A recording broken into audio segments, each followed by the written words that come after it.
우주에서 가장 총명한 학생 여러분, 자, 이번 시간 여러분들과 연산자라고 하는 개념에 대해서 이해를 해볼 거예요. 근데 우리가 연산자라고 하는 거는 여러분들이 이미 잘 알고 있어요. 그렇잖아요? 우리는 쭉 공부를 해오면서 수학이라고 하는 학문을 통해서 연산자라고 하는 거를 이미 많이 다뤄봤어요. 그리고 지금 우리가 배우려고 하는 이 프로그래밍 속에서 연산자라고 하는 것도 수학적인 개념을 기반으로 하고 있어요. 그래서 여기에서 여러분들은 상당히 친숙할 테고, 단지 여기에서 어떤 문제가 있냐면, 여기에 프로그램일 때는 이 연산자 개념을 우리가 컴퓨터 환경에 맞게 좀 더 효율적으로 바꾸는 것들이 있어요. 여러분들은 거기에만 조금만 주의를 해서 이 연산자를 공부를 하면은 여러분들 정도면 여기를 아주 잘 이해를 하고, 그리고 또 하나 이 잘 이해를 한 걸 바탕으로 해서 여러분들이 이 부분을 효율적으로 잘 사용할 수가 있을 거예요. 그렇죠?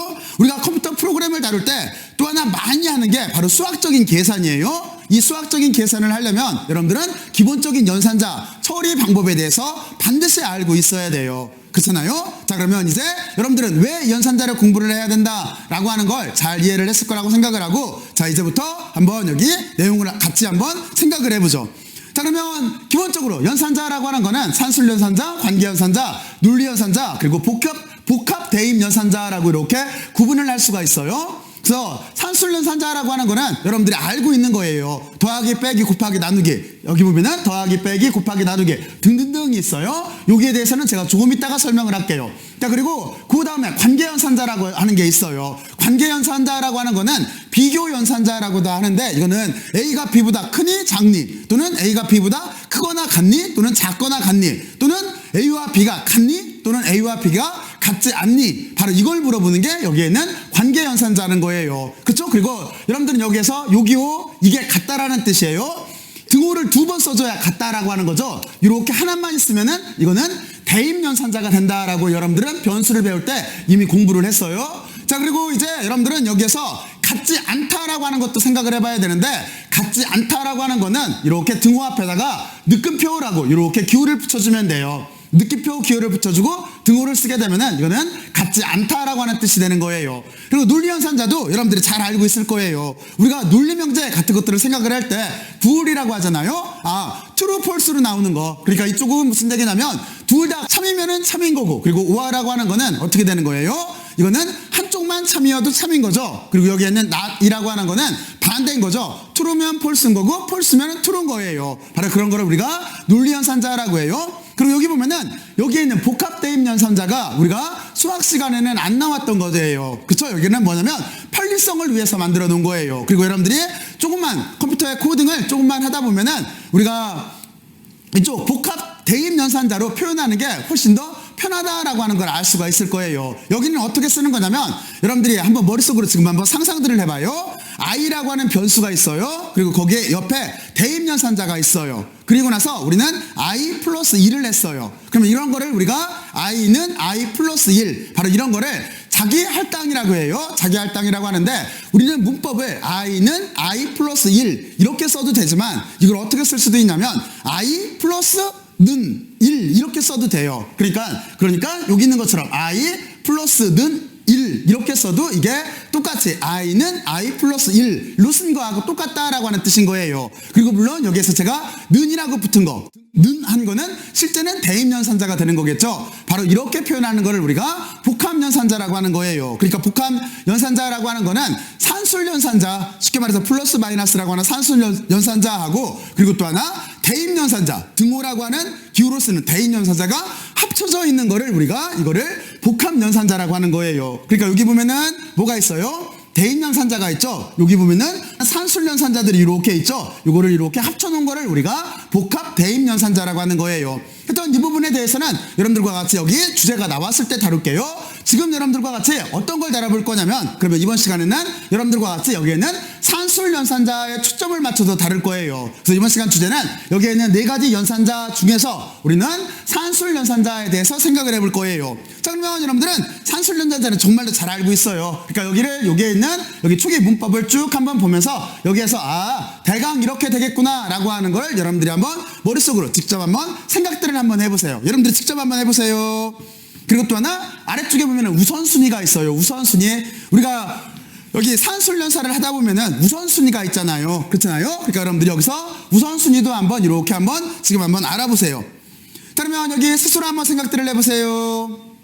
생각들을 해봤어요? 그러면 여기는 이런 식으로 되겠죠? 어떻게 될 거냐면은 먼저 우리는 산술연산자라고 하는 걸 생각하기 전에 먼저 우리는 수식의 구조에 대해서 잠깐 생각을 해봐야 돼요. 수식의 구조. 그러면 예를 들어서 2 더하기 3 이것도 수식 구조인 거잖아요. 그랬을 때 우리는 용어를 어떻게 부르는 거냐면 2와 3 같은 것들은 우리가 피연산자라고 해요. 여기 있는 것처럼 피연산자라고 해요. 그럼 연산자는 뭐냐면 거기에 들어가 있는 더하기라고 하는 얘가 연산자인 거예요. 그러니까 만약에 2 빼기 3 했다라고 한다면 빼기가 여기는 연산자가 되는 거예요. 오퍼레이터라고 해요. 그러니까 무슨 얘기냐면 여기 있는 것처럼 더하기, 빼기, 곱하기, 나누기. 기호를 곱하기는 별 표시를 해요. 그리고 여기는 나누기는 우리가 이렇게 슬래시로 표시를 해요. 이게 연산자예요. 그리고 그 앞에 붙어 있는 숫자나 좀 아까 예를 들었듯이 2 더하기 3 할 때 2하고 3이나 또는 나누기를 꼭 수로만 하는 게 아니잖아요. A 나누기 B 할 수도 있잖아요. 또는 A 더하기 B 할 수도 있고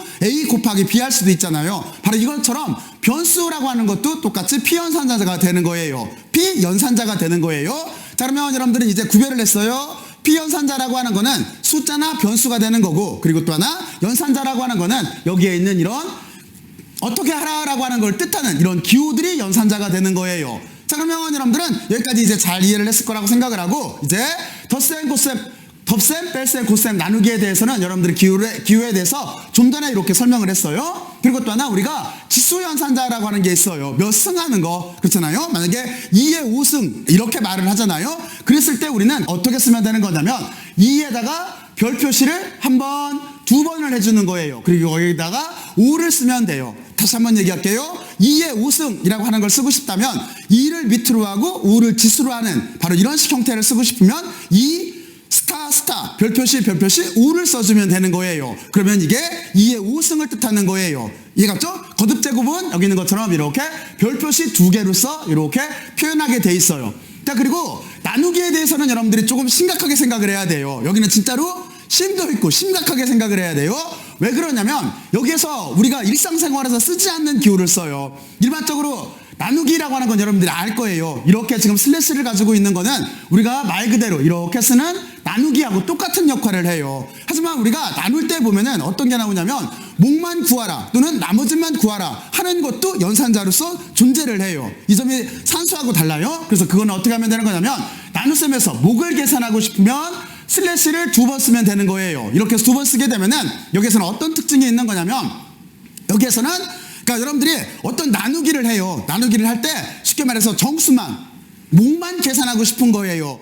일반적으로 나누기를 했을 때는 실수값으로 나오잖아요. 근데 여러분들이 여기에서 정수값만을 알고 싶은 거예요. 다시 말해서 소수점 이하는 버리고 싶은 거예요. 그러면 이렇게 슬래시를 2번 쓰면 되는 거예요. 그리고 여기 보면은 나머지를 계산하고 싶을 때는 퍼센트를 쓰면 되는 거예요. 근데 이 퍼센트라고 하는 게 정말로 많이 쓰여요. 다시 말해서 나머지 연산자라고 하는 이 개념 자체가 정말로 많이 사용돼요. 그러면 여러분들은 여기는 어떻게 생각을 하면 되는 거냐면 여러분들이 머릿속으로 상상을 해봐요. 어떤 상상을 하면 되는 거냐면 예를 들어서 만약에 하늘에 별이 11개가 있다라고 생각을 해봐요. 하늘에 별이 11개? 근데 여러분들이 만약에 이 별을 3개씩으로 묶고 싶어요. 묶음을 3개씩 만들고 싶어요. 그럼 몇 개가 남나요?